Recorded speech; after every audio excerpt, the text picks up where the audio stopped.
মধ্যপ্রাচ্যের যুদ্ধ পরিস্থিতি কি তবে অবসানের পথে? ওয়াশিংটন ও তেহরানের মধ্যে পর্দার আড়ালে চলছে জোরদার কূটনৈতিক তৎপরতা। মার্কিন প্রেসিডেন্ট ডোনাল্ড ট্রাম্প চুক্তির বিষয়ে আশাবাদ ব্যক্ত করলেও তেহরান শুরুতে বিষয়টি অস্বীকার করে। তবে এবার সামনে এলো চাঞ্চল্যকর আরেকটি তথ্য।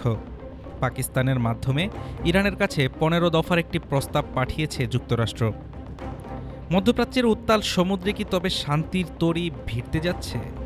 মার্কিন সংবাদ মাধ্যম দ্য নিউ ইয়র্ক টাইমসের দাবি, ইরানের কাছে ১৫ দফার একটি বিস্তারিত শান্তি প্রস্তাব পাঠিয়েছে যুক্তরাষ্ট্র। আর এই আলোচনার নেপথ্যে সেতু বন্ধন হিসেবে কাজ করছে প্রতিবেশী দেশ পাকিস্তান।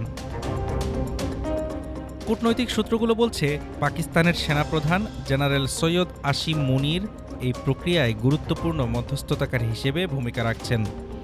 ইসলামাবাদ সাফ জানিয়ে দিয়েছে, উভয় পক্ষ রাজি থাকলে সরাসরি আলোচনার টেবিল সাজাতেও প্রস্তুত তারা।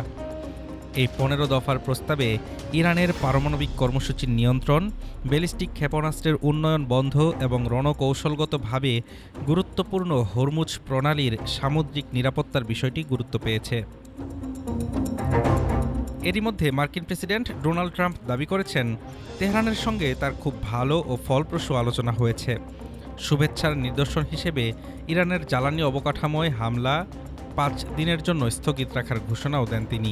ট্রাম্পের দাবি, ইরান একটি টেকসই চুক্তিতে পৌঁছাতে খুবই আগ্রহী। শুরুতে তেহরান সংলাপের খবর সরাসরি নাকচ করলেও সুর নরম করেছে বুধবার। সিএনএনকে দেওয়া এক সাক্ষাৎকারে ইরানি সূত্র জানিয়েছে, দুই দেশের মধ্যে যোগাযোগ চলছে। যুদ্ধ শেষ করতে যে কোনো টেকসই প্রস্তাব শুনতে তেহরান এখন ইচ্ছুক। বিশ্লেষকরা মনে করছেন, যদি এই ১৫ দফার সমঝোতা সফল হয়, তবে তা হবে বর্তমান দশকের সবচেয়ে বড় ভূরাজনৈতিক বিজয়। তবে প্রশ্ন থেকেই যায়, পরমাণু কর্মসূচি বা ক্ষেপণাস্ত্রের প্রশ্নে ইরান কতটুকু ছাড় দেবে? হাফিজুর রহমান তুষার, ঢাকা টুডে।